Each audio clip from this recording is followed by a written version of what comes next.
What is up, guys? Coming at you. I got a video going. I got those mofo +4 CVDs, and I just wanted to do a quick video about the issues I ran into with them and the solutions that I came up with. And I was just out at the lake. I didn't get any crawler stuff. I've been working all weekend, which is unfortunate. I just got done working today,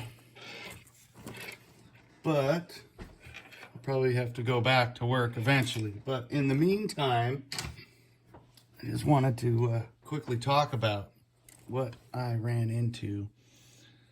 So here is my scythe. It has the mofo brass front axle. It has the mofo 30% overdrive gear and mofo's worm gear. It has mofo's brass steering knuckles, mofo's brass patty weights.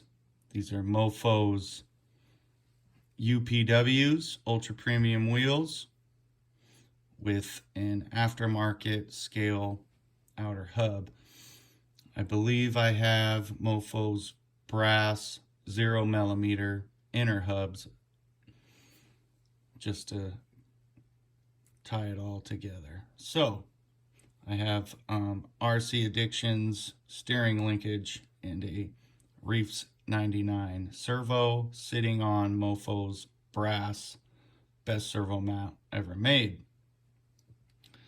Got all this stuff, and now I have the mofo +4 CVD inner axle shafts, and they come all one piece.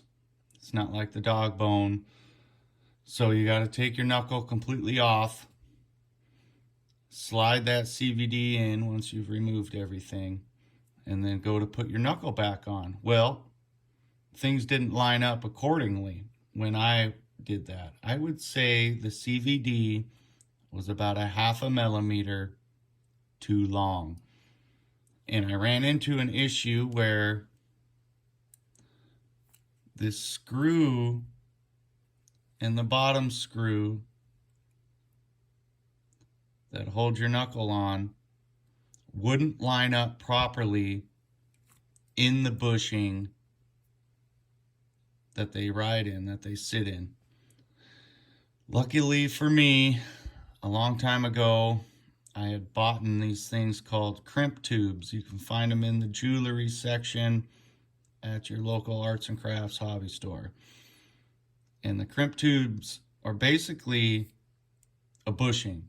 Similar, very similar to what you would receive with your steering knuckles, except for the outer diameter is slightly smaller than the outer diameter of the bushings that come with the knuckles.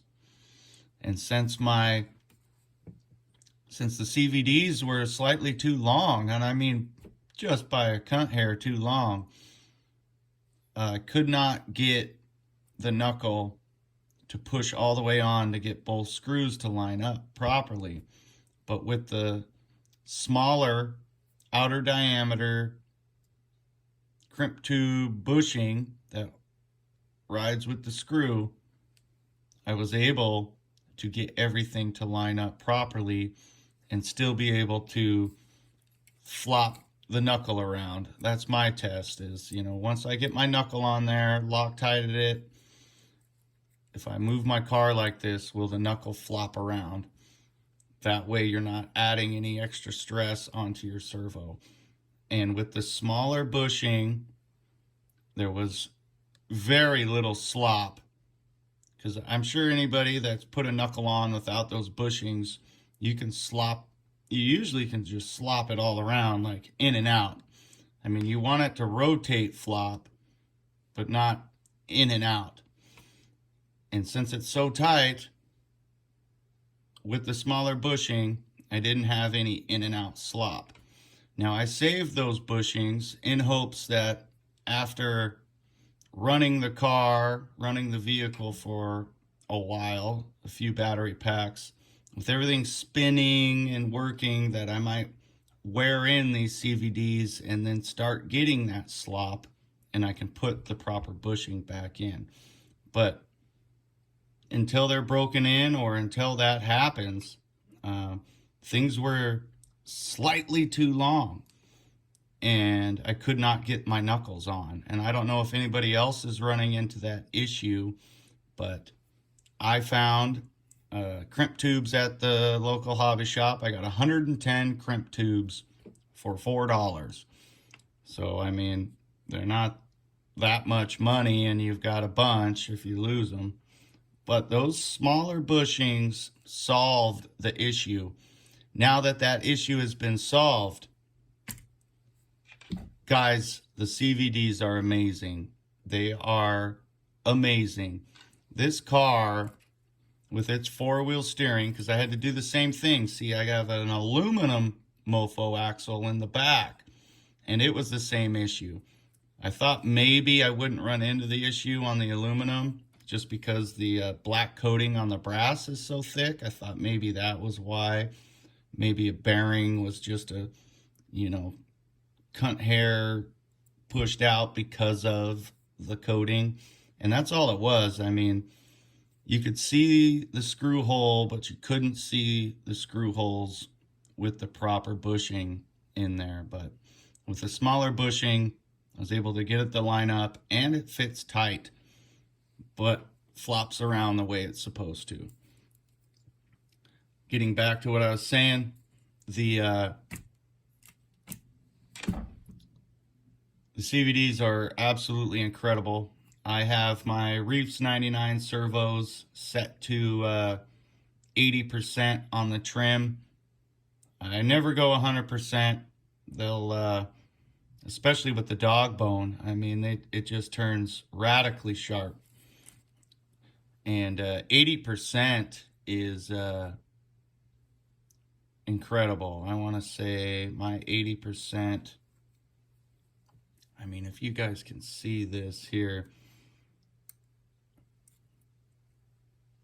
I mean, it will,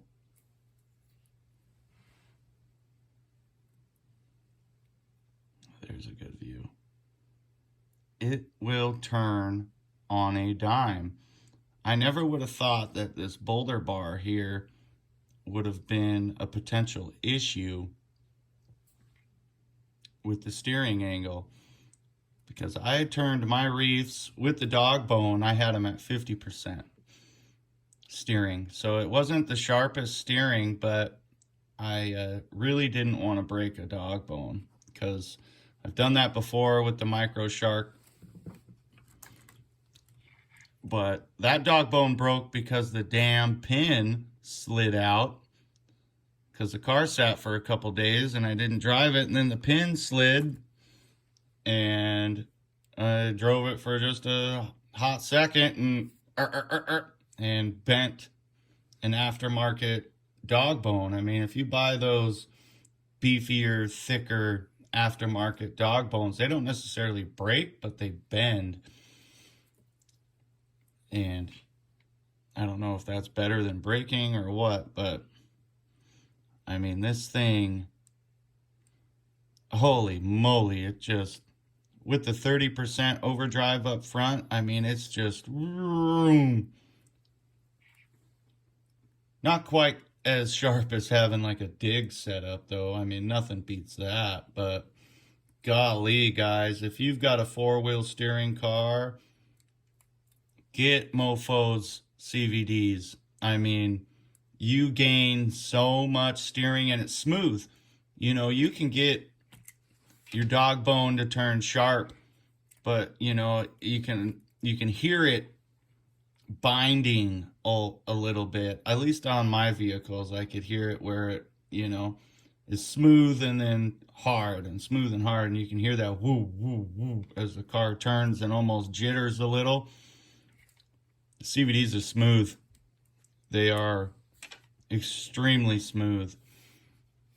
Just wanted to get that out of there. Get this. I don't know if anybody's done a video on the mofo plus 4s or not, but I ran into an issue, and that's how I solved it. And I will just pay attention to my knuckles to find out if I get any slop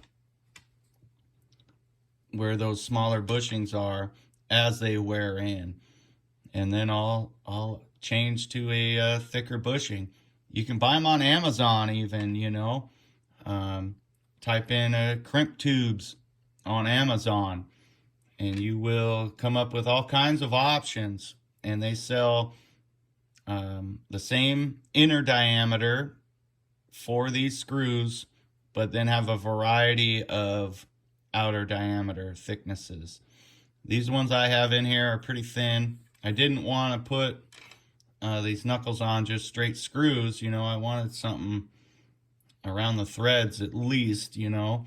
And it is a noticeably different size, but works with those slightly longer CVDs.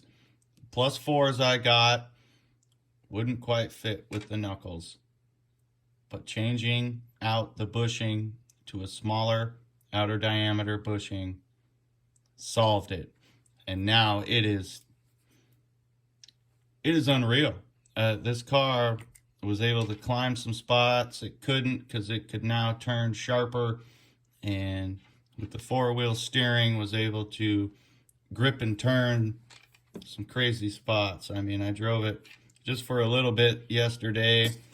I had to work, got off work. I didn't get anything on film, but I'm hoping to do that for you here soon. I mean, I could probably throw in a battery. I don't know which one's charged, so bear with me here. I'll just throw in this battery real quick.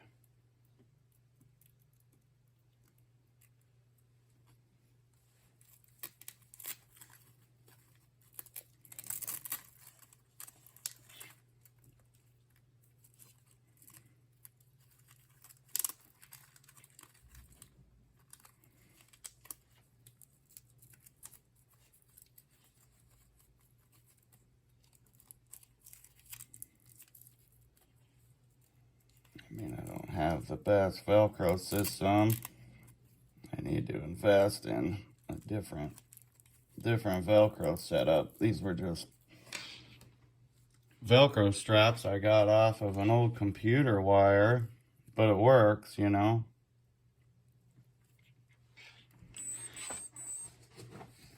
Got my backpack.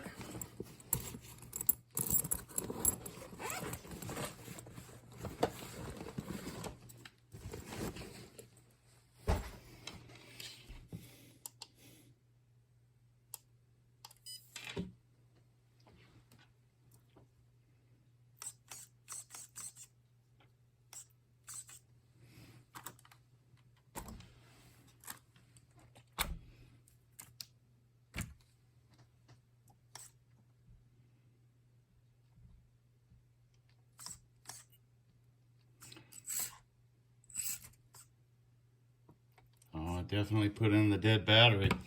All right, so let me switch batteries again. One of them was charged. I had a 50-50 chance.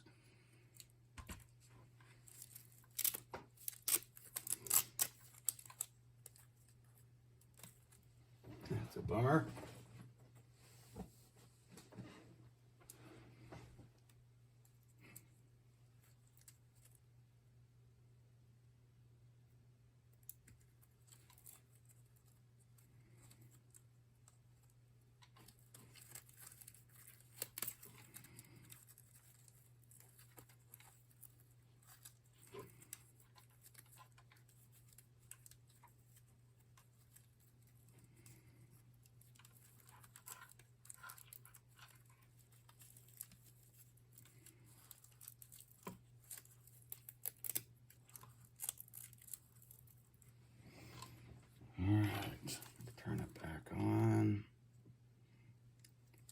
I like having the switch. A lot of people don't, apparently. Oh yeah, that's a new battery. Hear it chirping.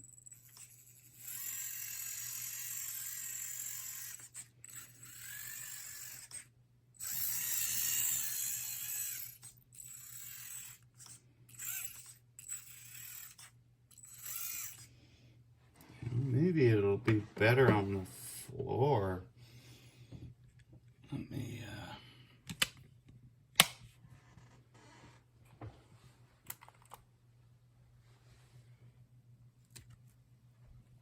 oh yeah, kind of, I guess, show you.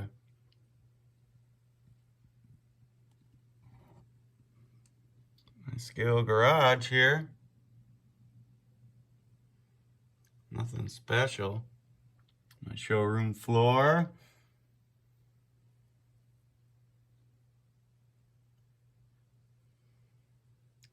Pretty sweet.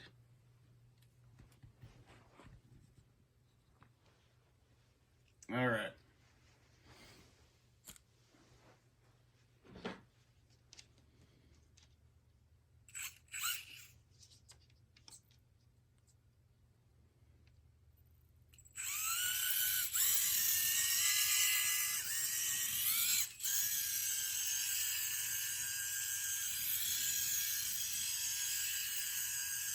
That's a pretty tight circle.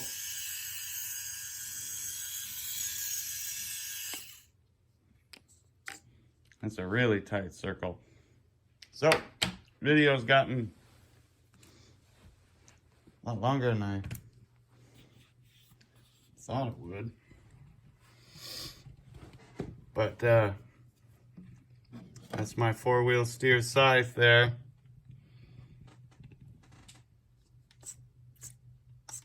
Them CVDs. This is a 80% steer. What that looks like with the reefs. Pretty tight. So hopefully that's helpful if anybody's ran into some problems.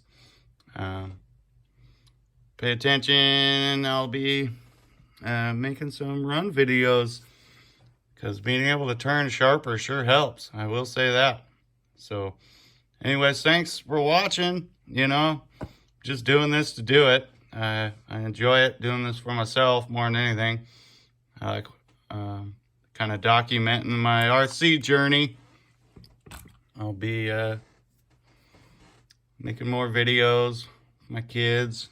Ordered a couple of them Torque Beast, or maybe just one. I can't remember what I got, but gonna put a Torque Beast in the Bronco, and I got some double barrel shocks for the scythe.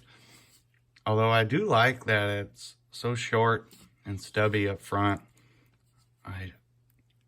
Seems like there's a lot more control. It's not so flopping around up front, but I want them on the rear so I can have some extreme articulation in the rear and then the front stay real square with that 30% overdrive. I think that will be beneficial. I don't know. It's worth a shot, worth a try.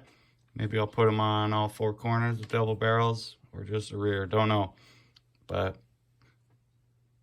if I do change all 4 shocks on here, these shocks will go onto the Bronco because it's got its scythe frame rails and then some whatever knuckles and stuff.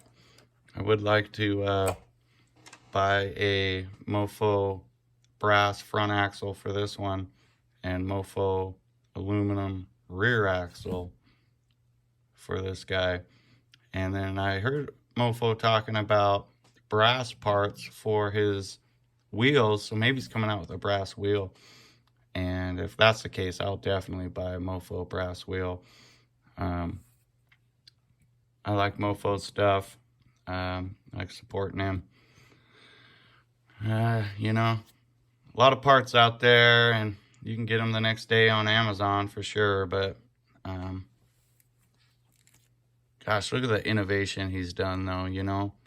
I mean, Mofo has innovated and pushed all these parts, and people copy it. And then, yeah, there's all these companies with all these parts, but, I mean, it all comes down to Mofo. It's been pretty neat getting into this hobby, and right when Mofo's taken off all these parts, it's pretty cool, all the options that are out there. I mean, tons of options. Even the Mini Z here. I mean, look at how many. I got aluminum axles on here, aluminum links, an aluminum transmission, skid plate covers, upgraded all the screws, real oil-filled shocks. I haven't had any like major shock issues or leakage like people talk about, but you know, bumper upgrade, light kit, little step bars. I mean, there's all kinds of stuff you can do for the Mini Z. I love the Mini Z. It's one of my favorites. It was my first, but definitely one of my favorites. If anybody was wondering, I mean, the Bronco and the Mini Z. The detail on the Mini Z is far superior than the detail on the Bronco. It's not even close. Bronco looks good. They did a good job, but I mean, it's not even close. Mini Z is just amazing. So detailed. But that's enough for the video. Thanks for watching. This is the daily crawl. What up? Be crawling my little cars every day. So until next time, peace.